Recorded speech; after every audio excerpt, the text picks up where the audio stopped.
जय हिंद फ्रेंड्स।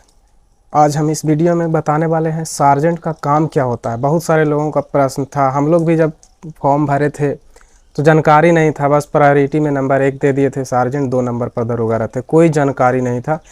इसलिए बाद में जानकारी हुआ सब, और बहुत सारे लोगों का प्रश्न था कि मतलब सार्जेंट का काम क्या होता है।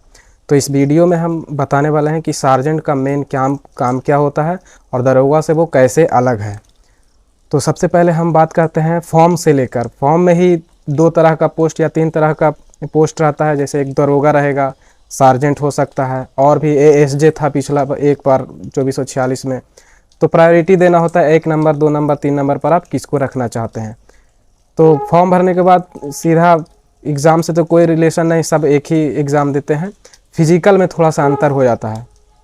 फिजिकल में हम बताना चाहेंगे कि सबसे पहले जब दौड़ होता है तो दोनों का सेम, कोई अंतर नहीं सार्जेंट और दरोगा में। दौड़ के बाद की प्रक्रिया में सबसे पहले दौड़ के बाद होता है शॉर्ट पुट, गोला फेंक। तो गोला फेंक में दरोगा के लिए क्वालिफाई करवाता है सबसे 16 फीट। लेकिन जो सार्जेंट के इच्छुक होते हैं, जो सोचते हैं कि हम सार्जेंट के लिए क्वालिफाई करें, तो 16 फीट पहले फेंकवा देता है। दरोगा के लिए क्वालिफाई करने के बाद उसको 20 फीट का ऑफर दिया जाता है कि आप सार्जेंट करना चाहते हैं तो आपको 20 फीट गोला फेंकना होगा। तो 20 फीट ये अंतर हो गया गोला फेंक में। उसके बाद का प्रक्रिया होता है फिजिकल के दिन हाई जंप होता है। तो पहले दरोगा का क्वालिफाई कराएगा, 4 फीट हाई जंप है दरोगा का, सबसे करवाता है। जो सार्जेंट भी करता है उसको भी पहले 4 फीट करवाता है, और फिर पूछता है कि जो सार्जेंट के लिए जाना चाहते हैं वो 4.5 फीट में है। तो हाई जंप 4.5 फीट हो जाता है सार्जेंट का, और दरोगा का 4 ही फीट रहता है। इसके बाद प्रक्रिया होता है लॉन्ग जंप। लॉन्ग जंप भी इसी तरह सबसे करवाता है। जो सार्जेंट की इच्छुक है उसको भी पहले 12 फीट करवाता है सबसे, दरोगा के लिए 12 फीट ही है। जो फिर सार्जेंट के लिए पूछता है, जो क्वालिफाई किए हैं हाई जंप में, उसी को लॉन्ग जंप में लेके जाता है कि चलिए जो सार्जेंट है वो 15 फीट लॉन्ग जंप करते हैं। तो यही अंतर है फिजिकल में, दरोगा के लिए 12 फीट लॉन्ग जंप और सार्जेंट के लिए 15 फीट लॉन्ग जंप। इसके बाद का प्रक्रिया हाइट, चेस्ट वगैरह और डॉक्यूमेंट सब फिजिकल के दिन हो जाता है, और कोई अंतर नहीं, बस 3 प्रक्रिया में ही अंतर है। उसके बाद फिर मेरिट आ जाता है, आप सार्जेंट या दरोगा बन जाते हैं। उसके बाद का काम होता है, क्या काम होता है सार्जेंट का, ये ज़्यादा जानना जरूरी है। सार्जेंट को अन्य नाम से जाना जाता है, हिंदी में परारक्ष पुलिस अवर निरीक्षक कहते हैं। दूसरा नाम है परिचारी। एक अन्य नाम है आरएसआई, रिजर्व सब इंस्पेक्टर, ये रिजर्व के रूप में कहे जाते हैं। तो हम इनका काम सिलसिलेवार व्यवस्थित तरीके से बता रहे हैं। जैसे एक ज़िले में एक पुलिस लाइन होता है, हर ज़िले में एक पुलिस लाइन होता है जिसे हेडक्वार्टर कहते हैं, वहीं से पूरा ज़िला चलता है, वहीं से कंट्रोल होता है। तो सबसे पहले सार्जेंट का काम देखते हैं सीरियली, मतलब जो काम है, मेन काम है वो बता रहे हैं हम। एक ज़िले के अंदर में जितने भी हथियार होते हैं, जितने भी राइफल पिस्टल जितने भी हैं, जितने गोली हैं, जितने भी हथियार हैं, सब सार्जेंट के अंडर में होता है। वो उन्हीं की देख रेख करते हैं, किस अधिकारी को कितना दिए हैं, कितना गोली दी है, ये सब हिसाब रखते हैं। उसका मरम्मती, टूट फूट, साफ़ सफाई सब सार्जेंट के अंडर में होता है। जितने भी थाने में देखते होंगे हथियार सब दिया जाता है पुलिस लाइन के द्वारा, जो सार्जेंट के अंडर में होता है। उसका महीने रिपोर्ट दिया जाता है एसपी को, कहाँ कहाँ कितना कितना दिया गया है, कितना आवंटन दिया गया, कितना हमारे पास है।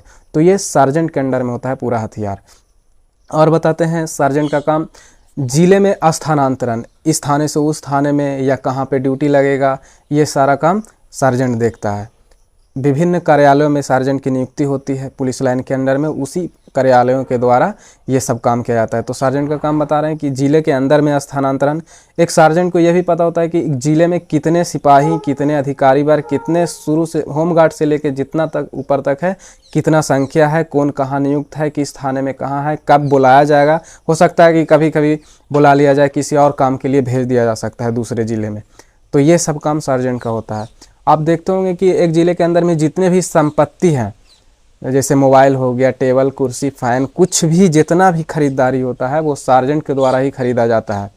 उसके बाद फिर आवंटन किया जाता है, विभिन्न थानों में या विभिन्न कार्यालयों में आवंटन किया जाता है। लेकिन जितने भी खरीदारी होते हैं सब सार्जेंट के द्वारा किया जाता है।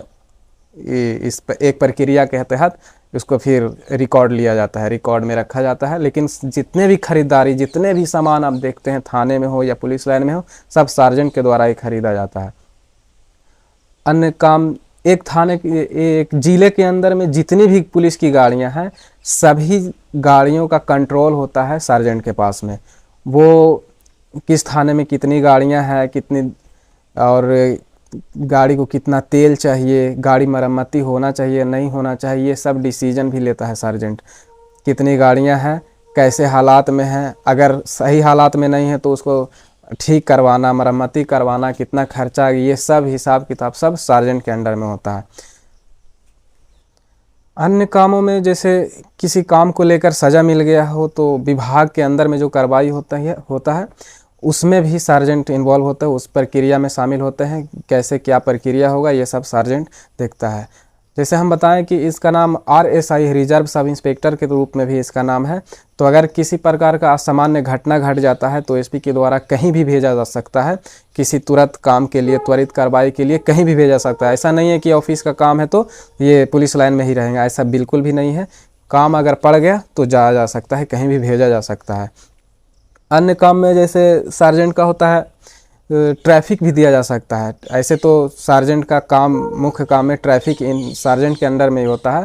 तो अगर ज़िला में ट्रैफिक पर भार देना हो, SP देना चाहते हैं तो सार्जेंट को दिया जा सकता है। ट्रैफिक कंट्रोल होता है सार्जेंट के अंडर में। और खेल कूद से संबंधित जो भी प्रक्रिया है वो सार्जेंट के अंडर में होता है। आवास से संबंधित जो भी है प्रक्रिया वो सार्जेंट के अंडर में होता है। इस तरह से हम देख सकते हैं कि अंतर क्या है। ये सार्जेंट का काम देख रहे हैं पब्लिक से बहुत कम है, मतलब एक भी नहीं बताएं, पब्लिक से बहुत कम संपर्क है। और दरोगा में यही है कि दरोगा अनुसंधान करता है, डायरेक्ट पब्लिक के अंदर में रहता है।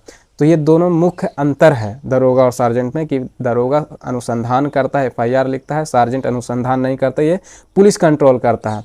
इसीलिए जब हम लोग अंग्रेज़ों के अधीन थे तो सार्जेंट का पद भारतीयों को नहीं दिया जाता था, क्योंकि हथियार, बल, जितने भी गाड़ियां सब सार्जेंट के अंडर में होता था। इसीलिए अंग्रेज़ अपने कंट्रोल में रखते थे सार्जेंट को, अपने ही आदमी को दिया जाता था, भारतीयों को नहीं बनाया जाता था। और भी बहुत सारे काम हैं, ये हम लगभग जो मोटा मोटी होता है वो काम बताए हैं। अगर और भी कुछ जानना चाहते हैं तो कमेंट में दीजिए, कमेंट में सवाल कीजिएगा, हम जवाब देने का प्रयास करेंगे। जय हिंद।